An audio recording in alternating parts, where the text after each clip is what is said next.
تاکید کی ہے، بہت زیادہ اسلام نے اس کا نوٹس لیا ہے کہ والدین کے ساتھ آپ کا رویہ کس طرح سے ہونا چاہیے۔ انگریز مورخین سگمنڈ فرائیڈ ہے، اس نے کہا کہ اگر اسلام نے جس طرح سے والدہ کی اہمیت کو یہ بیان کیا ہے کہ والدہ کے قدموں کے نیچے اللہ تعالیٰ نے جنت رکھی ہے، اس نے کہا اس میں کوئی شک نہیں ہے، لیکن اسی طرح والد ہے کہ اس کی جو اہمیت ہے، اس کی جو عزت ہے، اس کا جو احترام ہے، وہ اسی طرح لازم ہے جس طرح والدہ کا احترام لازم ہے۔ اور اگر والد کا سایہ انسان کے سر پر نہیں ہوتا تو سگمنڈ فرائیڈ نے کہا کہ انسان ایسے لگتا ہے جس طرح سے اس کی کمر ٹوٹ جاتی ہے،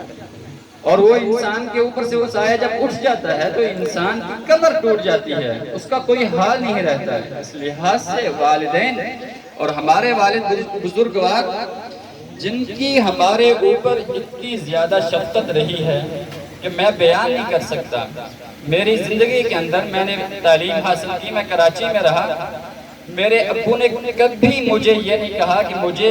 آج پیسے، میں نے کہا نا ابو جی مجھے اتنے پیسے چاہیے، انہوں نے کبھی نہیں کہا کہ یہ صبح لے لینا۔ اگر میں نے صبح کو کہا ہے تو انہوں نے کبھی نہیں کہا شام کو یار لے لینا، ابھی میرے پاس نہیں ہے۔ کبھی میری زندگی میں وہ وقت نہیں آیا کہ جب میرے والد نے میری کسی خواہش کو، کسی میری خواہش کا انکار کیا ہو، کہا کہ نہیں ایسے نہیں کریں گے، نہیں، جو بھی منہ سے مانگا ہے ابو جی نے وہ فوراً مہیا کر دیا ہے۔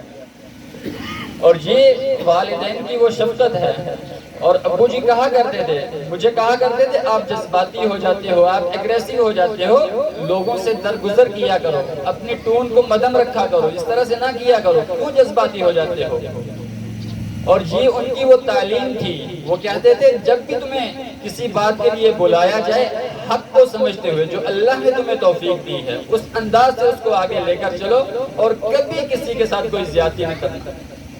کبھی کسی کے ساتھ کوئی زیادتی نہیں کرنا۔ اور اگر آپ کو کوئی برا بھلا کہہ بھی دے تو اس سے درگزر کریں، اس سے اگنور کریں، یہ فیصلے اللہ کے ہیں، اللہ رب العالمین جانتا ہے۔ اور ہم اپنے گھر میں اگر ہم کبھی بات کرتے تھے نا، میرے ابو ہم سے کہا کرتے تھے آپ غیبت کر رہے ہو، ہمیں کہا کرتے تھے خاموش ہو جاؤ، غیبت کر رہے ہو، گناہ کر رہے ہو، کیوں باتیں کر رہے ہو لوگوں کی، کیوں کسی کو ڈسکس کرتے ہو۔ یہ تھی ان کی وہ تعلیم، اور اسی تعلیم کے اوپر میرے والد نے اپنی پوری زندگی گزاری، اور کوئی خواہش میری ایسی نہیں ہے، ہمارے سب بہن بھائیوں کی کوئی خواہش ایسی نہیں ہے جس کو انہوں نے ادھورا چھوڑا۔ اور اتنے رحم دل، اتنے شفیق، اتنے مہربان، اپنے دوستوں کے ساتھ، اپنے رشتہ داروں کے ساتھ، اپنے آنے جانے والوں کے ساتھ، انتہائی قسم کی ان کی۔ اور رہا پا برہنہ وہ خود مگر، رہا پا برہنہ وہ خود مگر، نیا بوٹ مجھ کو دلا دیا، میرے باپ کے اس روپ نے مجھے باپ جیسا بنا دیا، جو پھول تازہ دھڑک دیے کسی ٹوٹی پھوٹی سی قبر پر، اور جو خاردار سی تار تھی اسے راستے سے ہٹا دیا۔ سردیوں میں ہوا چلی تو ٹھٹرتی رات کو، سردیوں میں ہوا چلی تو ٹھٹرتی رات میں،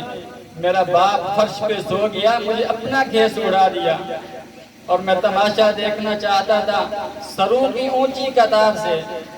میں تماشا دیکھنا چاہتا تھا سروں کی اونچی قطار سے، میرے پاؤں کندھے پہ رکھ دیے، مجھے دوسروں سے بڑھا دیا۔ یہ تھے میرے ابو جی جو اس دنیا سے چلے گئے۔ یہ میرے لیے ایک بہت بڑا لاس ہے، یہ ہم سب کے لیے ایک بہت بڑا لاس ہے۔ اللہ سے یہ دعا کرتے ہیں کہ اللہ تعالیٰ ان کے درجات کو بلند فرمائے،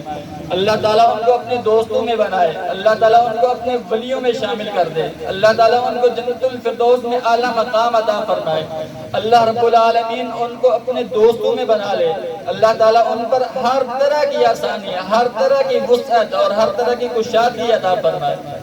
بس یہی میری کچھ گزارشات تھی، یہی میری کچھ باتیں تھیں جو میں ابو جی کے بارے میں کہنا چاہتا تھا۔ اور اب میں ملتمس ہوں شیخ عبداللطیف اختر صاحب سے، وہ درس بھی دیں گے اور بعد میں دعا بھی کرائیں گے۔ جزاک اللہ خیر۔